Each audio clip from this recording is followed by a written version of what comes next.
Shalom. First and foremost, I want to give all praises, honor, and glory to YAHAWAH, bahasham, YAHAWASHI, bahasham, Dash. Double honors to the apostles and elders of Great Millstone who rule well and teach well. Peace and blessings to the elect out there that's pushing this word in all truth and sincerity.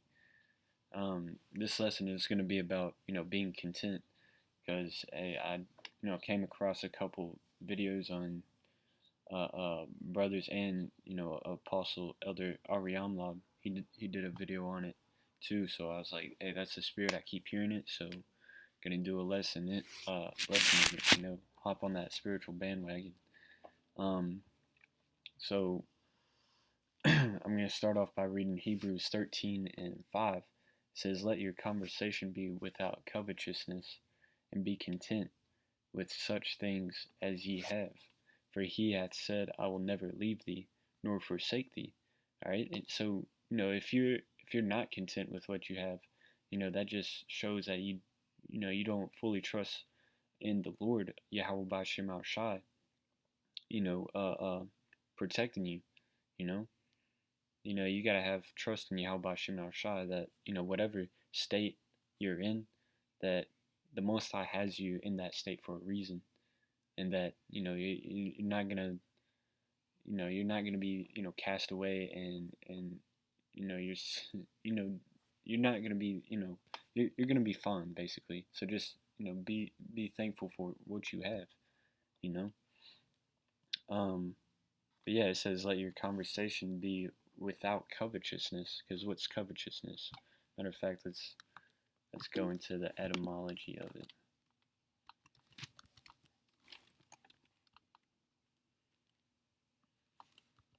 Because yeah, we have an idea of what it means. Let's go into covet. To desire or wish for inordinately, or without regard for the rights of others. So if you want something without regarding the rights of others, or it also means to lust, covet, desire, lust after. So it's wanting it without a proper, wanting something improperly. Also means passionate desire, eagerness, ambition, very desirous, long for, desire, wish for eagerly, desire to obtain or possess. But yeah, this part sticks out to me the most. To desire, or wish for inordinately, or wish for without regard for the rights of others. So whenever you're wanting something without regarding the rights of others, that's an improper desire. It's a lust in that case. Matter of fact, let's look up that word lust too. Desire, appetite, inclination, pleasure, sensuous, appetite. That word sensuous means like sexual, I think, if I'm not mistaken. Oh, relating to senses rather than the intellect. Yeah, so it's like a carnal desire, a lust to covet after something, because if your conversation is in covetousness about, everything that you want in the flesh, then, you're not going to be content in this lifetime, and, you're always going to see, oh, well, I want this, and I'm right here, and, so you're constantly looking at, what you want, but you also realize that you're here and you're not there. So that's going to lead to depression and, stress, unnecessary stress and depression too, man. Because if you just look at what you have and like, oh yeah, I'm doing good, then, you'll never get stressed out.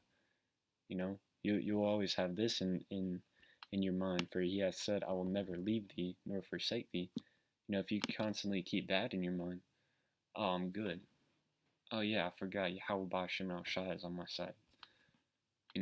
Whatever. This is light work, right? Verse 6 it says, so that we may boldly say, Yahweh Bashem Al Shai is my helper, and I will not fear what man shall do unto me. So whatever So being content really shows your faith. If you're going through hell and you're still giving praises to Yahweh bahasham, just like Job. He lost everything and he still gave praises, man. Because at the end of the day, he was like, hey, well, I still got my faith in Yahweh bahasham.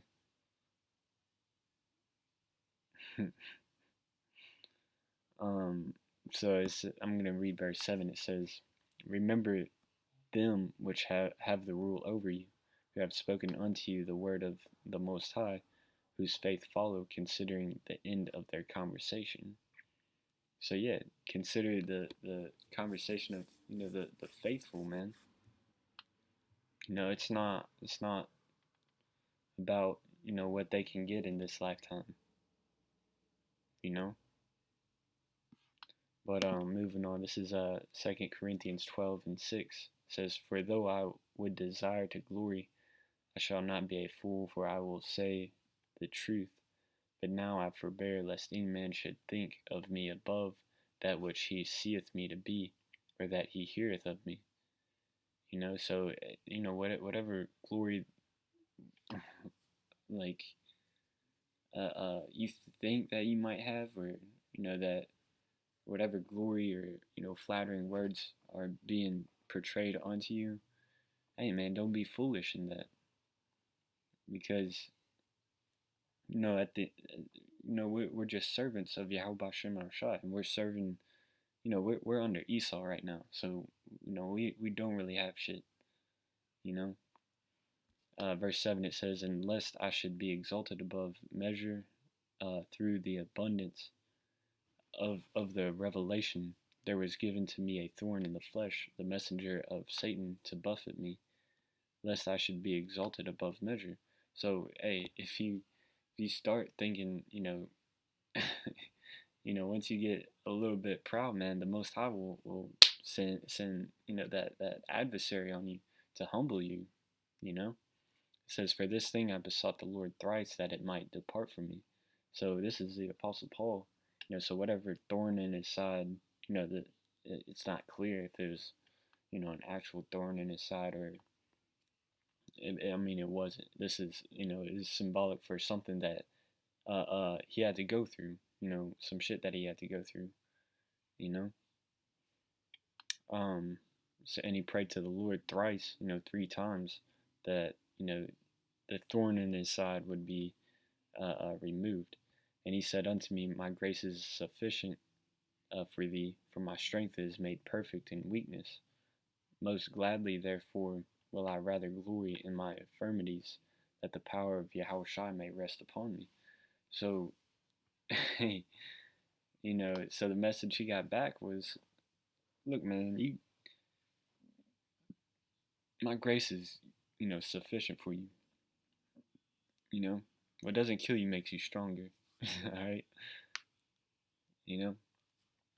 Verse 10, it says, therefore I take pleasure in infirmities, in reproaches, in necessities, in persecutions, and distresses for Yahawashi's sake. For when I am weak, then am I strong. So, whatever afflictions we go through, that just makes us stronger, man. It's just a dip in the fire, to get taken back out, get beaten again, just to let that gold shine. We're being molded into, a precious golden jewel. All right. And right now, ever since, ever since we woke up to this knowledge, that's the purification process, getting that gold out of that grime and dirt, and then being molded, putting into the furnace, melting it down and getting beaten into a precious jewel, man. All right, that's all it is. That's all infirmities are. All right, that's all persecutions are, distresses. Yeah, it sucks going through it, but at the end, we're gonna be made into a precious jewel. You know.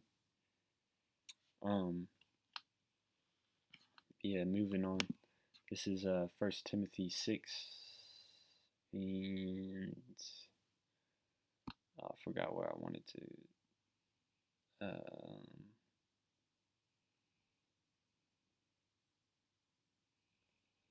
Forgot where I wanted to start.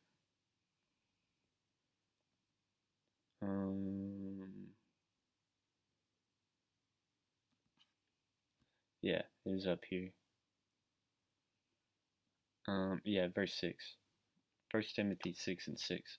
But godliness with contentment is great gain. I mean, that is straightforward. For we brought nothing into this world, and it is certain we can carry nothing out. So, hey, this is, we knowing the prophecies of YAHAWASHI. Hey, this world is temporary. You know, we know for a fact that everything is going to be burnt up. Down to the element. And whatever, the Most High has planned for us in the kingdom is unfathomable. So it's not going to be, a matter of fact, let's grab that Romans 8. Google knows what I want.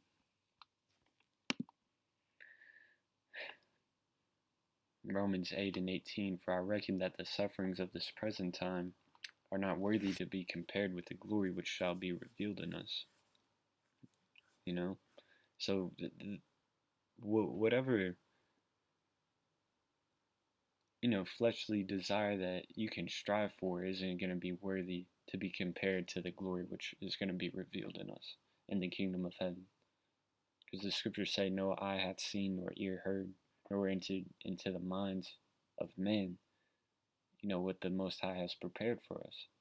So so with that, with that in mind, it's like obvious choice, the sufferings of this present time. So what? It's just just a little speed bump on the way to the kingdom of heaven. And it builds character too. If you look at someone that goes through a lot of shit and they still have like a good attitude, they still outwork and put to shame other people that bitch and moan about afflictions that are less than them, and that person that goes through a lot of afflictions is still giving advice, being like, oh yeah, just keep your head up, man. That's that spiritual gold that I'm talking about. Like, that's that endurance, that's that prudence, that's that wisdom, man. He's got a faith, in a higher power, and that should be, hey, nobody's faith in corruptible things should outshine your faith in Yahweh Shemashah. Because there's there's certain individuals in the world that can endure a lot of things and still have a positive attitude, and they what gets them through it is still carnal desires. So how much more are we supposed to be in that mindset and in the faith of Yahweh Bashem Al Shah? But reading on, reading verse 7 again, for we brought nothing into this world, and it is certain that we can carry nothing out. And having food and raiment, let us be therewith content. All right, you got clothes on your back, you got food in your pantry, you're good. Quit praying for anything more than that. Pray for your daily bread, just like in the Lord's Prayer. That's it.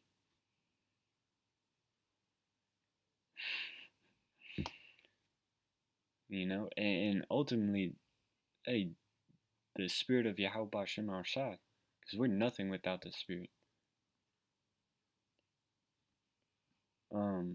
It says, but they that will be rich fall into temptation and a snare, and into many foolish and hurtful lusts, which drown men in destruction and perdition.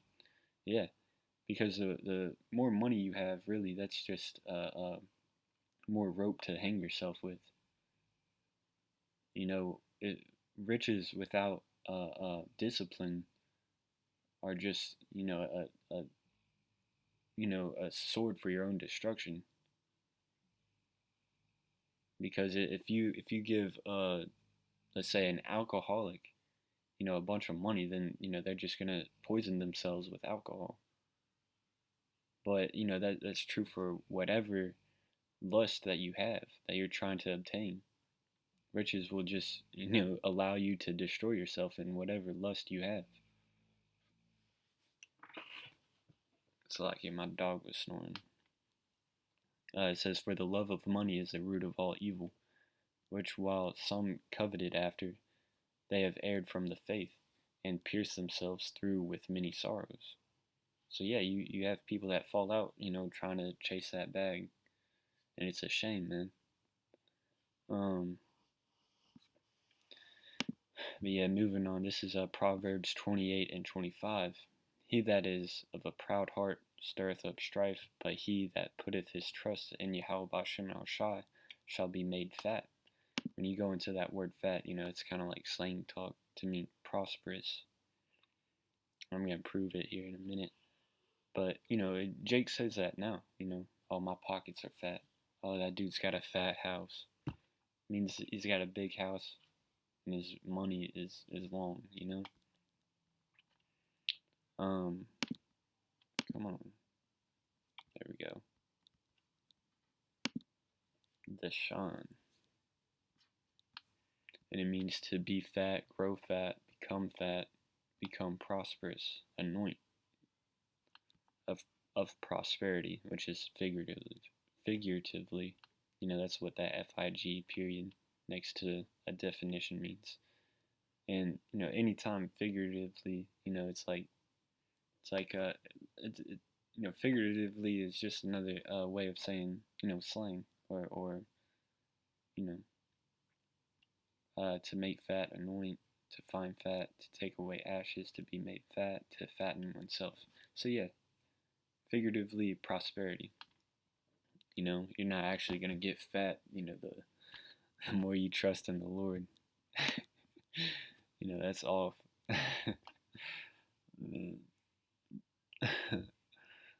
It's just a funny thought. Like a gluttonous has the most trust in the Lord. No, man, that's not what it's saying though. But hey, man, who knows? That scripture might be a stumbling block over a simple Jake. Because the Most High has a sense of humor, man. He might actually, put the spirit on a gluttonous individual, and he just quotes that all day. That's how he justifies his gluttonous. Oh man, that's funny. But yeah, if you want a prosperous life, the true riches are found in trusting Yahweh Shem Shai. This is Proverbs, or let me grab Revelation 2:8, or in 9, or I'll start at 8. It says, "And unto the angel of the church of Smyrna write, These things saith the first and the last, which was dead and is alive," which is YAHAWASHI. So YAHAWASHI said this. This was his message to the church of Smyrna. "I know thy works in tribulation and poverty, but thou art rich. And I know the blasphemy of them which say they are Jews and are not, but are the synagogue of Satan."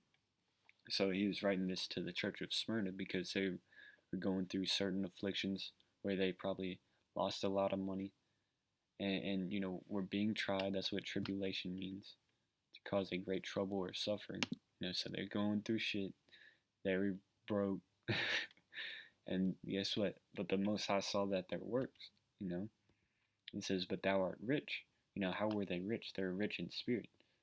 Because Proverbs 8:11, "For wisdom is better than rubies, and all the things that may be desired are not to be compared to it."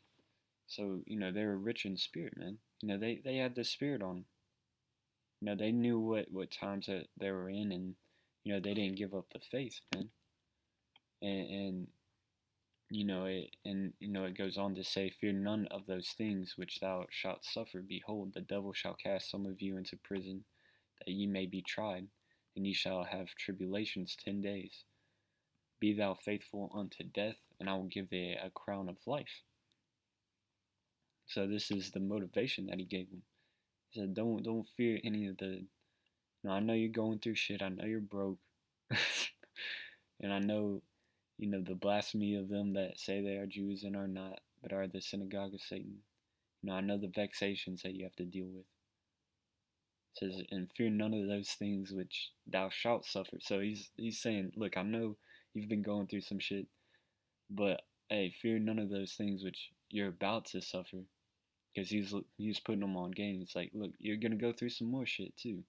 Behold, the devils shall cast some of you into prison, that ye may be tried. Ye shall have tribulations 10 days, which just is a number of days. Be thou faithful unto death, and I will give thee a crown of life. It says, but if you endure all that, no, and you remain faithful, I'm gonna give you a crown. He that hath an ear, let him hear what the Spirit saith unto the churches. He that overcometh shall not be hurt in the second death. So there you have it. And let's close out of these. See, I already read that one. This is Philippians 4:11.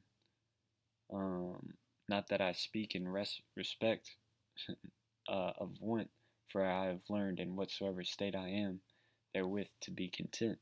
Like I've really been saying throughout the lesson. You gotta, whatever state that you're in, be content. And because if you're satisfied with whatever you have, that shows how much faith that you have in YAHAWASHI. That shows that you're stable. All right. I know both how to be abased and I know how to abound. Let's look at this word abased. Behave in a way that belittles or degrades. And I know how to abound, which means exist in large numbers or amounts. So he knows how to be, belittled, and he knows how to act when he has large amounts. Everywhere and in all things I am instructed both to be full and to be hungry, both to abound and to suffer need. So what does this mean, right? All things I am instructed both to be full and hungry. Because, there's been many men that, whenever they get to that abound status, right? They got a lot of riches. They lose that appetite. So they get out of the game really quick. They're satisfied and they get complacent. So, if you get abound, you gotta stay hungry to keep that status, and vice versa. If you're on the bottom, and you don't, if you don't act full, act like you have it all, then you're gonna and you're not gonna be content with where you're at. So verse 13, it says, I can do all things through YAHAWASHI, which strengthen me. So whatever state we're in, we know that YAHAWASHI is going to get us through it. But yeah, I'll end it with this. Psalm 62:10. Trust not in oppression, and become not vain in robbery. If riches increase, set not your heart upon them. And that's pretty straightforward. Whatever system you think is going to get you rich, don't put your trust in it. All right, because hey, they say, right now we're in an everything bubble. And if you don't know what a bubble is, and in the economy, it's basically when something is overpriced. And or I'll give you an example of cars, right? There's a huge car bubble, and the reason why is because they say it depreciates in value automatically right when you take it off the lot. You overpaid for it basically, because if you take into account of the labor it took, you paid labor to put it all together, and then the cost for the material, that's how much something is worth. Whatever is charged over that is the bubble. All right. So if you take that car that you bought and somehow flip it, then that's a bigger bubble. But if you pop the bubble, then you'll see that it's only worth whatever it costs in material and labor. But they say we're in an everything bubble, which means everything is overpriced. Which means if it's popped, everybody's gonna see that hey, this country's broke. That's basically what it means. But yeah, trust not in oppression, and and become not vain in robbery. If riches increase, set not your heart or your mind. Hebrew word heart or Hebrew word for heart is la'ab, which also means mind. So set not your mind upon them. So you might run into, you might find $5 in your pocket. It's like cool, all right, but don't bug out and say, oh, how can I, flip this $5. If your riches increase, then don't bug out. Don't let it, stray you away from, the wisdom and knowledge and understanding of Yahweh bahasham and Shai. Yeah, Lord willing, I hope this video was edifying, uplifting to the elect. And once again, I'm going to give all praises, honor, and glory to Yahweh bahasham Shai, bahasham Rakakwadash. Shalom.